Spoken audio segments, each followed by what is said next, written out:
বিভিন্ন ধরনের group, Telegram group, WhatsApp group, বিভিন্ন গ্রুপের মাধ্যমে জব প্রতারণা, স্বল্প মূল্যে শেয়ার বিক্রয় এবং বিভিন্ন ধরনের পণ্য বিক্রয় অথবা ঘরে বসে কাজ করুন, এই ধরনের বিভিন্ন বিজ্ঞাপনের মাধ্যমে বিভিন্ন গ্রুপ প্রতারণা করে আসছে। আমরা প্রচুর পরিমাণে অভিযোগ পাচ্ছি। সে অভিযোগগুলা আমরা জিডি আকারে পাচ্ছি, মামলা আকারে পাচ্ছি। প্রথমে আমরা এই অভিযোগগুলোর কিছুটা সমাধান দিতে পেরেছি, দিয়েছিও, কিন্তু আমরা ক্রমেই দেখলাম যে এই ধরনের অভিযোগ প্রচুর পরিমাণে বেড়ে যাচ্ছে। একদম সমাজের সকল স্তরের লোকজন প্রতারিত হচ্ছে। এই জিনিসটা আমরা যখন লক্ষ্য করি, ডিবি সাইবার ডিভিশন, ডিএমপির আমাদের ওয়েব বেস টিমকে আমরা দায়িত্বটি দেই যে এই প্রতারণার মূলে কারা আছে একদম সমূলে উৎপাটন করার চেষ্টা আমরা করি।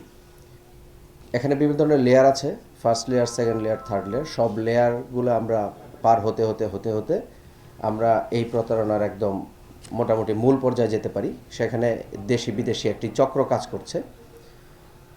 এই অভিযানে আমরা বিগত এক সপ্তাহ ধরে আমরা সাঁড়াশি অভিযান পরিচালনা করি ঢাকার বিভিন্ন থানায়, বিভিন্ন এলাকায়।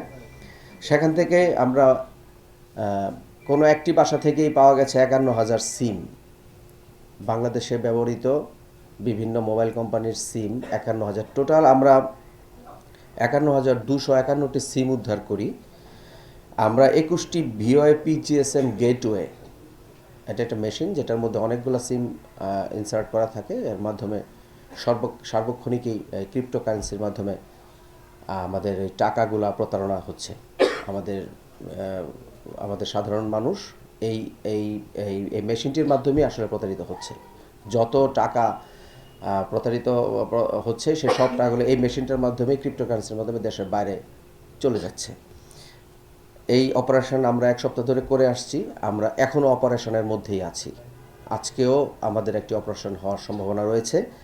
এই টোটাল অপারেশন করে আমরা 5টি ল্যাপটপ, 51,251টি সিম, বিভিন্ন ব্র্যান্ডের প্রায় 50টির মতো মোবাইল, 47টি মোবাইল এবং 2টি সিপিইউ আমরা উদ্ধার করতে পেরেছি এবং দেশি বিদেশি আমরা 8 জন নাগরিককে গ্রেফতার করেছি।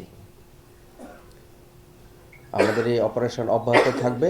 আর ডিবি সাইবার ডিভিশন আপনাদের মাধ্যমে সবাইকে একটু আমরা সতর্ক করতে চাচ্ছি যে অপরিচিত কারো সাথে বিকাশে লেনদেন করা যাবে না বা অন্য কোনো অ্যাকাউন্টে লেনদেন করা যাবে না অপরিচিত কারো সাথে। এমনকি প্রলোভন দেখে কারো অ্যাকাউন্ট ব্যবহার করেও এই প্রতারক চক্র বিভিন্নভাবে তাদের প্রতারণার কাজ চালিয়ে যাচ্ছে।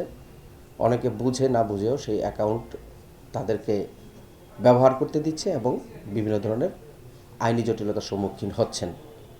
অপরিচিত কারোর সাথে বিকাশে অ্যাকাউন্টে কোনোভাবে কোনো লেনদেন না করার জন্যে ডিবি সাইবার ডিভিশন সবাইকে অনুরোধ জানাচ্ছে। ধন্যবাদ।